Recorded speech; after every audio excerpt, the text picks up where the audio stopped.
Now, to understand how does a body is getting charged, okay, let us consider two bodies A and B are rubbed.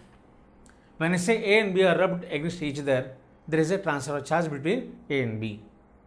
As we discussed, positive charges and negative charges, it is not the motion of positive charges which will make a body charged.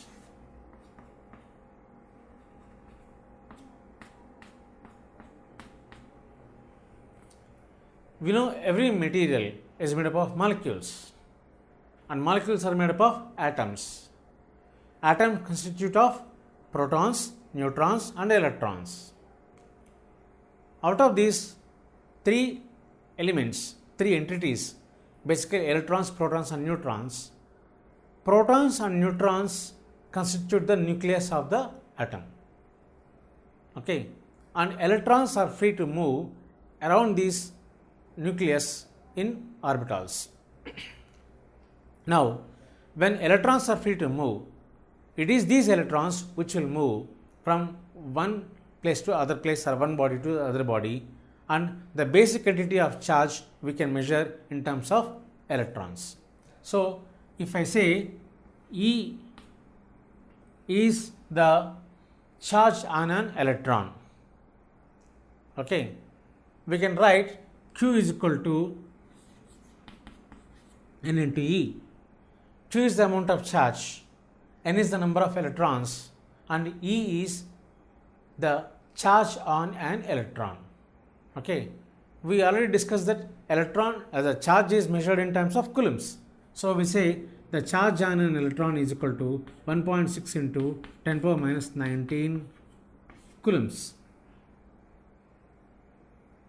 So when two bodies rub against each other, it is the transfer of these negatively charged electrons which will constitute either for both negatively charged as well as positively charged. When we say body A is charged positively, that means it is losing the electrons but not gaining any protons. Protons will not move from one body to the other body. It is the motion of the electrons which will constitute the electric charges. Okay. So when I say B is negatively charged when these two are rubbed, that means B has acquired more number of electrons than from A. So if a body is electrically neutral, that means there is no net charge on the body, which implies that the total number of positive charges present in the body is equal to the total number of negative charges present in the same body. Okay. But when I say a body is positively charged, that means that it has lost some of the electrons from it.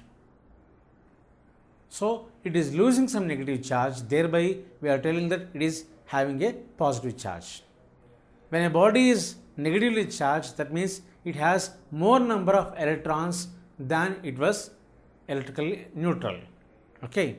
Now it has more number of electrons than the number of protons. So it is not losing the protons but gaining the electrons, thereby it is getting negatively charged.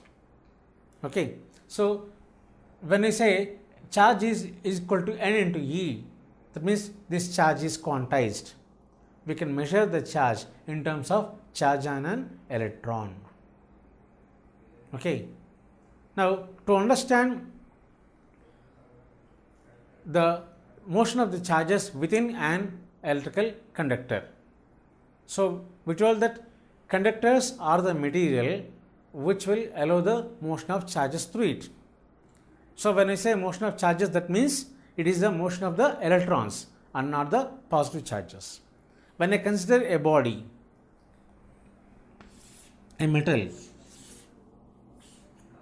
suppose this is the metal, a rod like thing. Okay. So it will constitute of both electrons as well as protons, positive charges as well as negative charges. Now these negative charges are free to move, but whereas these protons or positive charges are not free to move. We will say it as positive ions. They are fixed. Their positions are fixed. And these positive ions are arranged in a fixed order. They have a specific order for their arrangement. So we'll call it as a lattice, L-A-T-T-I-C-E, lattice. Okay, and all the electrons they can easily move from one place to the other place within they are free to move. Electrons are free to move. Each electron can move in random direction. There is no particular direction for their movement. They move it in random direction. Okay. So if I take a particular cross section of the conductor at any instant of time, whatever the number of electrons that are moving from left to right in 1 second, the same number of electrons are moving from right to left in 1 second of time. So it is a random motion. But on the whole, on the net effect, all the electrons are lying within the same body. They are not moving away. Okay. So this is the reason which constitute to the electric current. It is the electrons, free electrons within the conductor which will constitute the electric current, which is possible, which makes it possible for the electric current, flow of charges. Whenever we use the word current, it refers to motion. Okay. Now the same conductor, if I connect it to the ends of a battery, what does a battery do? It will convert chemical energy to electrical energy. We derive electrical energy from a battery or a cell, whatever you call. Okay. So when I connect these two ends,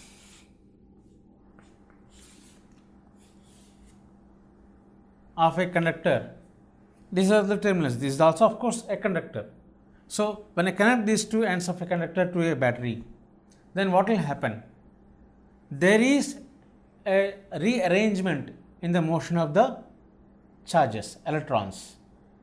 Earlier the electrons were moving in random motion, now they will move in an orderly manner. So all the electrons will move in one particular direction. Instead of going in random motion, they will go in one particular direction. These two symbols here, one larger line and one smaller line. This will indicate the positive terminal of the battery. This will indicate the negative terminal of the battery. So from negative terminal, we have the negative charges entering over here, the conductor. So all the negative charges will move in a particular order. They will move in a orderly fashion. Okay, thereby constituting the current. So with what velocity they move, they have an average velocity to move. Whatever the average velocity with what average velocity they will try to move within the conductor, that will call it as the drift velocity. Okay, so what is this drift velocity and how it is related to the electric current? Basically, when we talk about electric current, we say motion of charges. Okay, so motion of charges with respect to time. Okay, so I'll say electric current is denoted by I, and I is equal to the rate of charge flow. So I can say Q by T.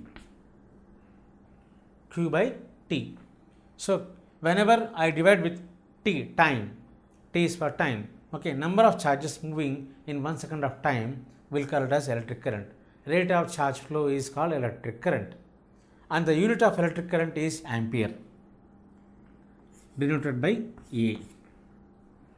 So in full form, if I wanted to write AMPERE, ampere, this is named after the scientist. So whenever you write in full, I will write in AMPERE in the lowercase, but the symbol for the ampere is A. Okay, this will be the unit of electric current, right? So when we talk about the drift velocity and how it is related to the current, we need to consider some parameters, right? So what is the parameters? Let us assume that this particular metallic cubical rod, or whatever you call a conductor, it is having n number of free electrons per unit volume. Okay, n number of free electrons per unit volume. So we'll call it as a charge density.